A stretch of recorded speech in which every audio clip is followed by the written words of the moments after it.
David Bergman British সাংবাদিক হলেও বাংলাদেশ বিষয়ে তার প্রচুর পড়াশোনা এবং প্রচুর জ্ঞান, এবং তিনি যদি ফেসবুকে একটা স্ট্যাটাসও দেন সেটাও কিন্তু বাংলাদেশের প্রথম সারির সংবাদ মাধ্যমগুলো সেটাকে ছাপায়, কারণ ওই পোস্টগুলো এত তথ্য সমৃদ্ধ থাকে। যেমন গতকালকে পড়লাম তার একটি পোস্ট নিয়ে কলাম লিখেছে প্রথম আলো।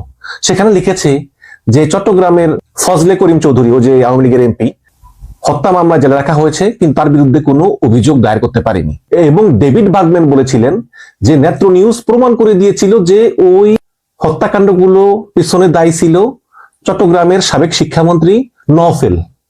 এখানে ফজলে করিম চৌধুরী নির্দোষ। তিনি অনেক যুক্তিতর্ক দিয়ে দেখিয়ে দিয়েছেন এবং তার ফেসবুক পোস্টগুলো আপনারা দেখবেন যে খুবই তথ্যবহুল। তো সেই ডেভিড বার্গম্যান একটা কলাম লিখেছেন দ্য ডেইলি স্টার পত্রিকায়। সেই কলামে তিনি দেখিয়েছেন যে কিভাবে এই নির্বাচন, যে নির্বাচনের রাত মাত্র 3 দিন বাকি আছে, সেই নির্বাচনে জামাত ইসলাম জোট বিজয়ী হতে পারে। এবং ডেভিড বার্গম্যান বলেছেন যে এটা একটা অবাক হওয়ার মতো যে যেই জামাত ইসলাম জীবনে কখনো 12% বেশি ভোট পায়নি, যেই জামাত কখনোই বাংলাদেশের তৃণমূলের সঙ্গে মিশার চেষ্টা করেনি আওয়ামী লীগ বা বিএনপির মতো, সেই জামাত ইসলাম জোট এখন ক্ষমতায় যেতে পারে। তো কলামটা একটু পড়ি। কলামটা ইংলিশে লিখেছেন দ্য ডেইলি স্টারে। লিখেছেন 8 reasons that explain the rise of Jamaat Islami, মানে জামাত ইসলামের জনপ্রিয়তা বৃদ্ধির 8টা কারণ। এখন কি সেই 8টা কারণ? হাসিনা সরকারের পতনের সবচেয়ে আকর্ষণীয় এবং মূলত অপ্রত্যাশিত পরিণতি হলো গত 18 মাস ধরে জামাত ইসলামের প্রতি সমর্থন বৃদ্ধি। এই জামাত ইসলামের উত্থান এতটাই নাটকীয় যে সাম্প্রতিক জরিপে দেখা গিয়েছে যে 12 ফেব্রুয়ারির নির্বাচনে বিএনপি সংখ্যাগরিষ্ঠতা অর্জন করতে পারে, তবুও কিছু কিছু ভাষ্যকার যুক্তি দেন যে জামায়াত নেতৃত্বাধীন জোট এখনো বিজয়ী হতে পারে। এই যে পরিবর্তনের মাত্রা, এই যে জামাতের জনপ্রিয়তা বৃদ্ধি, এটাকে অবমূল্যায়ন করা উচিত নয়। আওয়ামী লীগের ক্ষমতার শেষ বছরগুলিতে জামাত এতটাই প্রান্তিক এবং দমনপীড়িত ছিল যে এই জামাত একটি রাজনৈতিক সংগঠন হিসাবে আর কাজ করতে পারেনি। এর অনেক সিনিয়র নেতাকে ফাঁসি দেওয়া হয়েছে, অনেককে কারারুদ্ধ করা হয়েছিল এবং দলটি কঠোর সীমাবদ্ধতার মধ্যে কার্যকরভাবে গোপনে পরিচালিত হচ্ছিল। এমনকি এর প্রতীক দাঁড়িপাল্লাও কেড়ে নেওয়া হয়েছিল। ঐতিহাসিকভাবে জামাত কখনোই একটি গণনির্বাচনী শক্তি ছিল না আওয়ামী লীগ বিএনপির মতো। এরশাদের পতনের পর যে প্রথম নির্বাচন হয়, সেই নির্বাচনেও দলটি 12%-এর বেশি ভোট পায়নি। এর উপরে বাংলাদেশ প্রতিষ্ঠার পর থেকেই জামাতের উপর একটা ভারী কলঙ্ক ছিল, এখনো আছে। সেটা হচ্ছে যে 1971 সালের স্বাধীনতা যুদ্ধের সময় পাকিস্তানি সামরিক বাহিনীকে জামাত সমর্থন করেছিল, যে পাকিস্তানি বাহিনী গণহত্যার সঙ্গে জড়িত ছিল এবং এই গণহত্যা ছিল ইন্টারন্যাশনাল ক্রাইম। এখন প্রশ্ন হচ্ছে যে যেই দলটার বিরুদ্ধে 71 সালে গুরুতর মানবাধিকার লঙ্ঘনের অভিযোগ আছে, যেই দলটা বাংলাদেশের স্বাধীনতাই চায়নি, সেই দলটার এত জনপ্রিয়তা বাড়ার কারণটা কি? ডেভিড বার্গম্যান 8টা কারণ চিহ্নিত করেছেন। কি সেই 8টা কারণ? চলুন দেখে আসি। তিনি লিখেছেন জামাত তার 71 সালের কলঙ্ক থেকে পুরোপুরি মুক্তি পায়নি। এখনো মাঝে মাঝে 1971 সালের বিষয়ে জামাত তাদের অবস্থান রক্ষা করতে বাধ্য হয় বা কৈফিয়ত দিতে হয়, এবং বিএনপি আওয়ামী লীগ সহ প্রতিদ্বন্দ্বী দলগুলো আউশকে দেয় এবং তা নিয়ে সমালোচনা করে। যেমন তারেক রহমান তো অনবরত জামাতকে 71 সালে কৃতকর্মের জন্য দায়ী করে, যদিও যখন জামাতকে জোটে নিয়েছিল তখন এগুলো মনে ছিল না। এত কিছুর পরেও সন্দেহ নেই যে ভোটারদের একটা বড় অংশ মুক্তিযুদ্ধের সময় জামাতের ভূমিকা নিয়ে আর সেইভাবে ভাবে না। তারা জামাতকে বর্তমানের দৃষ্টিকোণ থেকেই দেখে। এখন প্রশ্ন করতে পারেন যে বর্তমান যে ভোটাররা, তারা কেন জামাতের 71 সালের যে গণহত্যার অভিযোগ সেটা নিয়ে মাথা ঘামায় না? এর বেশ কিছু কারণ আছে। প্রথমত, 1971 সালের অপরাধের সঙ্গে জড়িত থাকার অভিযোগে জামাতের বেশ কয়েকজন সিনিয়র নেতার মৃত্যুদণ্ড কার্যকর করা হয়েছিল আওয়ামী লীগের আমলে, যার ফলে বর্তমান নেতৃত্ব যারা আছে জামাতের, তারা আসলে ওই 71-এর গণহত্যার সঙ্গে জড়িত নয়। দ্বিতীয়ত, আওয়ামী লীগের পতন হয়েছে এবং পতন হওয়ার পরে আওয়ামী লীগের শক্তি দুর্বল হয়ে গিয়েছে। যে আওয়ামী লীগ সবসময় বলতো জামাত যুদ্ধাপরাধী, সেই আওয়ামী লীগের শক্তি দুর্বল হয়ে গিয়েছে, দেশ ছেড়ে পালিয়ে গিয়েছে। এখন তারা এটা আর অত জোরালো ভাবে বলতে পারে না। এবং তৃতীয়ত এবং সবচেয়ে গুরুত্বপূর্ণ, এটা ক্রমবর্ধমান প্রভাবশালী তরুণ জনগোষ্ঠীর জন্য তারা 1971 সালে জামাতের যে ভূমিকা তার থেকেও বড় করে দেখে যে বর্তমান যে সমস্যাগুলো, সেগুলো জামাত সমাধান করতে পারবে বলে তারা মনে করেন। এবং 71 সাল জামাতের ভূমিকা কি ছিল এটা নিয়ে তাদের অতটা মাথা ব্যথা নাই বা তারা অতটা চিন্তিতও না। অনেকেই মনে করেন জামাত ক্ষমতায় গেলে সততা এবং দুর্নীতি মুক্ত রাজনীতি করবে, যেটা বিএনপি করতে পারবে না। এবং এটাই হচ্ছে একটি উল্লেখযোগ্য কারণ।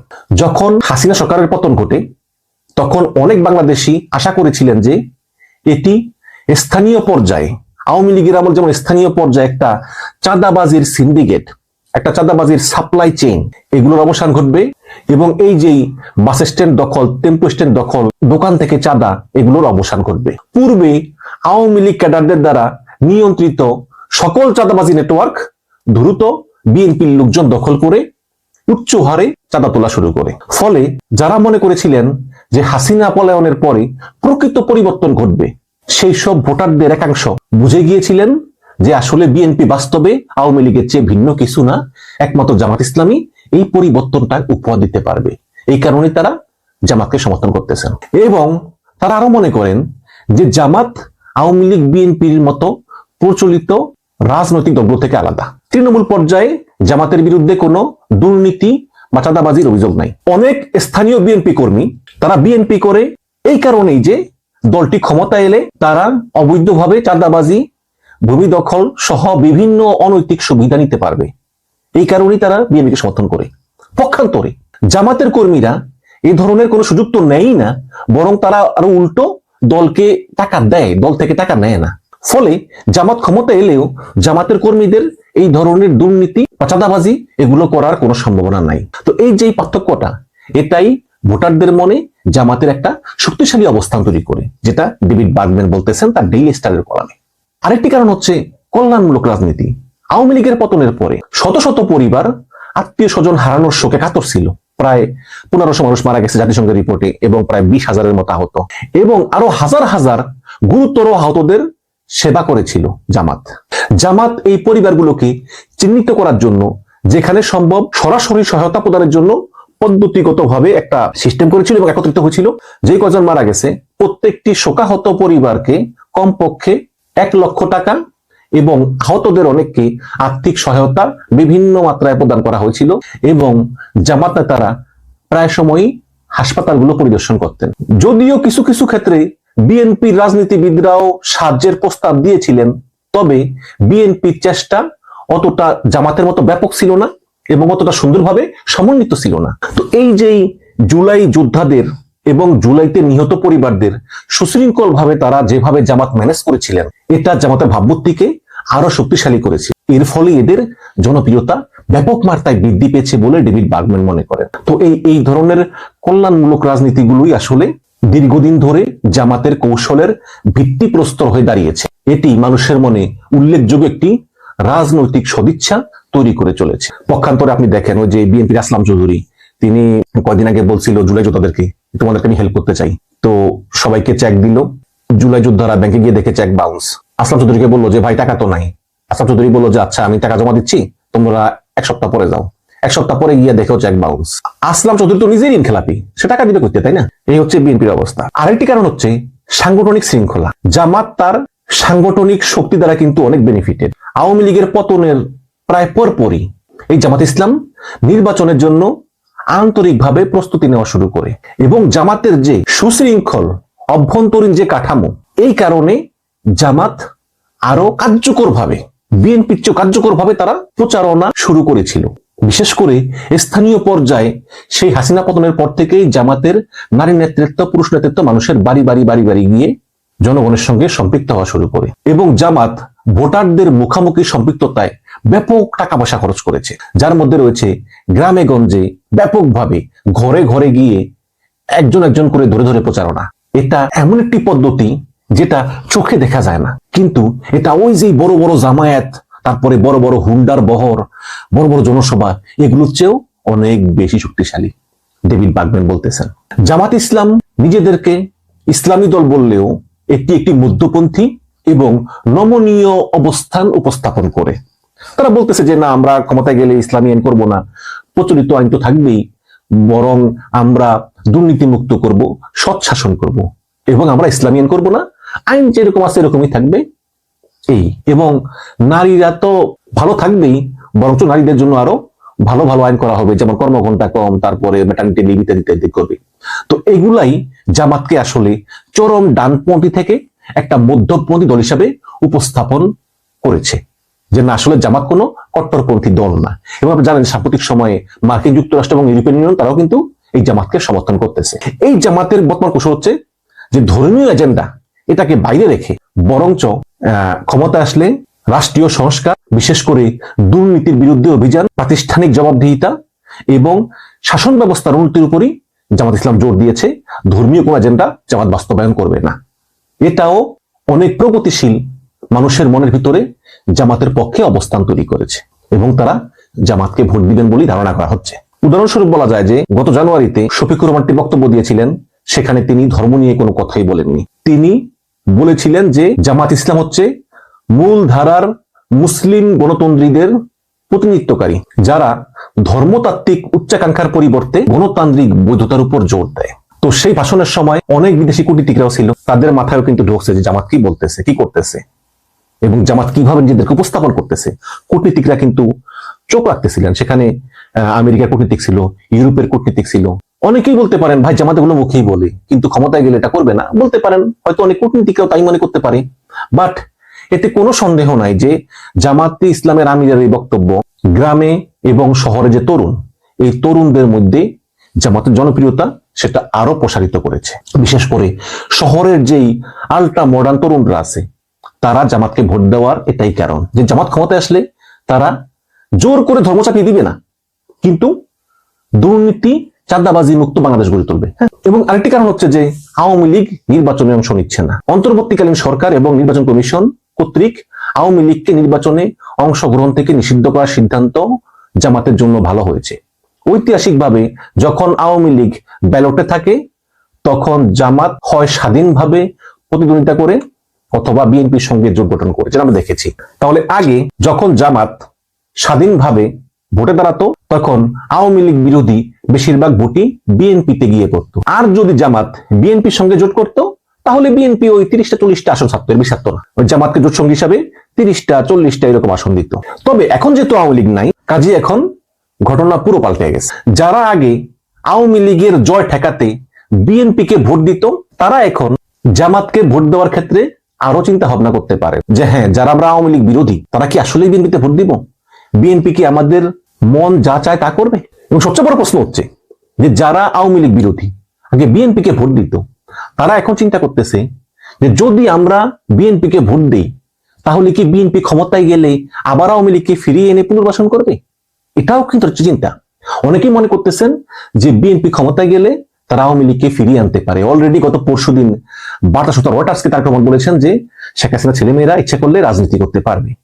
এটাই ডেভিড বার্গম্যান বলতেছেন। আরেকটি কারণ হচ্ছে ভারত বিরোধী মনোভাব। আওয়ামী লীগের আমলে বাংলাদেশে ভারত বিরোধী মনোভাব ক্রমাগত বৃদ্ধি পায়। সীমান্ত হত্যা, বাংলাদেশিদের সম্পর্কে ভারতীয় রাজনৈতিক ব্যক্তিত্বদের উস্কানিমূলক বক্তব্য এবং ভারত সরকার আওয়ামী লীগকে জোরালোভাবে সমর্থন করে, এমন ধারণা সহ বেশ কয়েকটি কারণ এর পেছনে ভূমিকা পালন করে।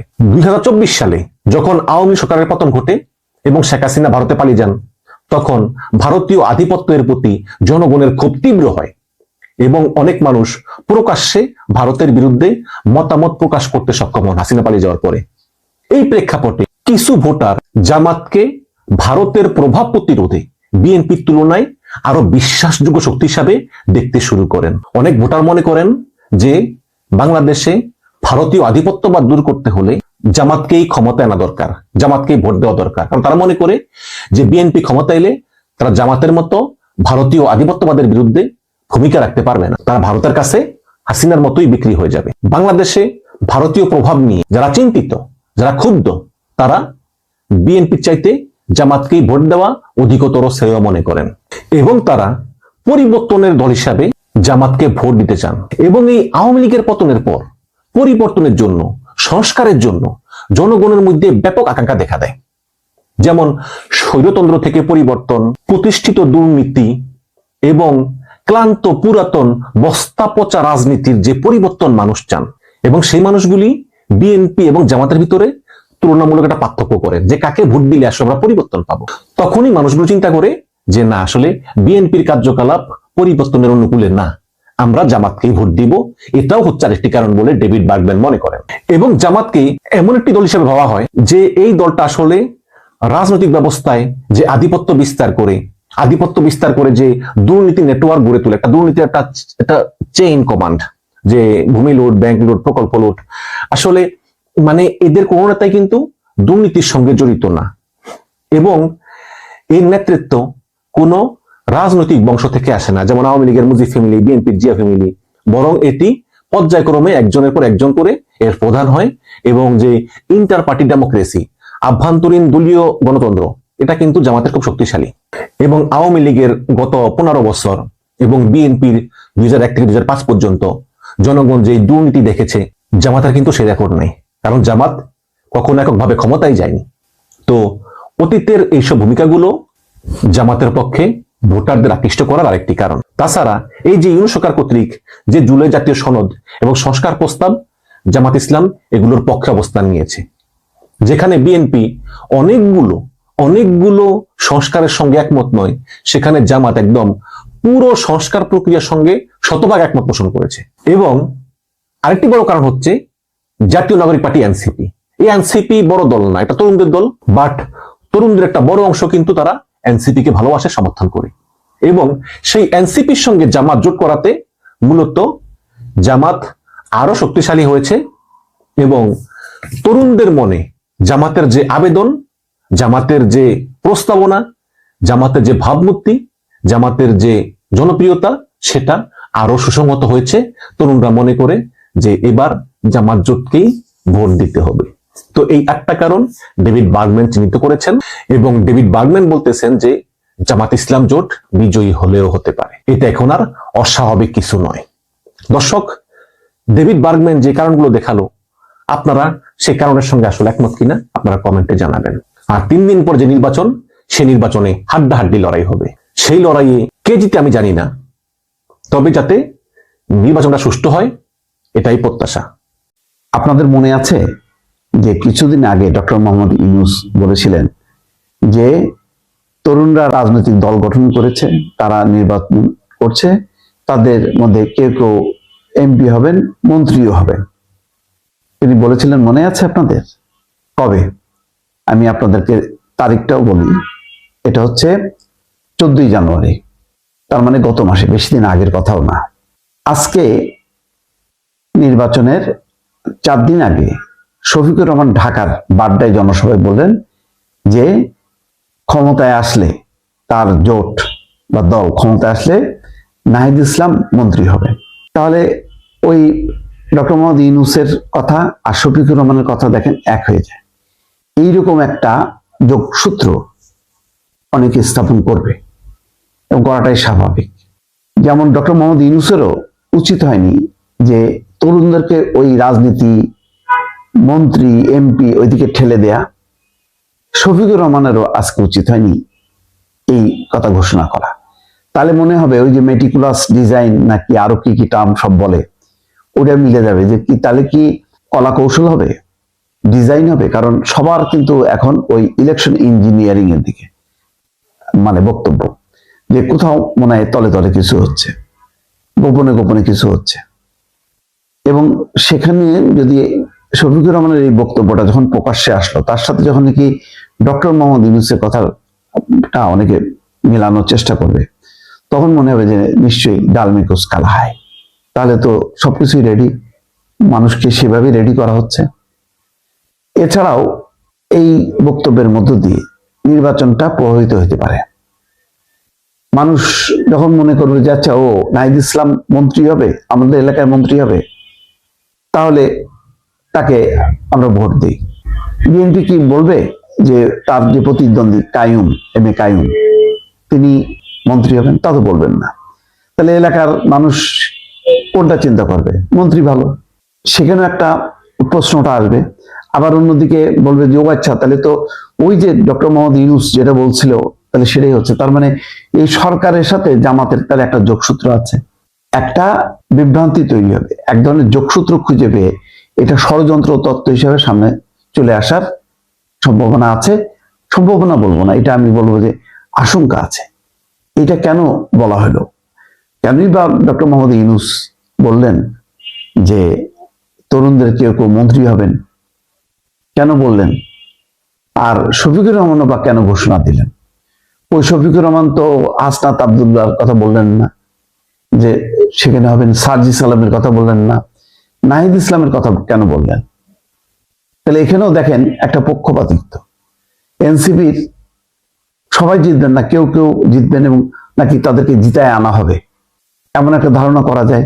অন্য জায়গায় যেহেতু বলেননি, এমনকি জামাত নিজেরও কোনো প্রার্থীকে বলেননি যে জিতলে তিনি মন্ত্রী হবেন। কেন এই কথাটা বললো?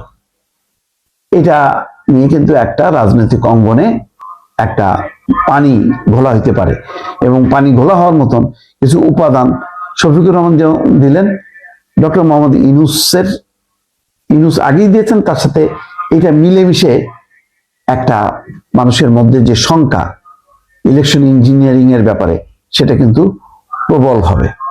সেটা কি হওয়া উচিত হলো, সেটাই প্রশ্ন, দর্শক।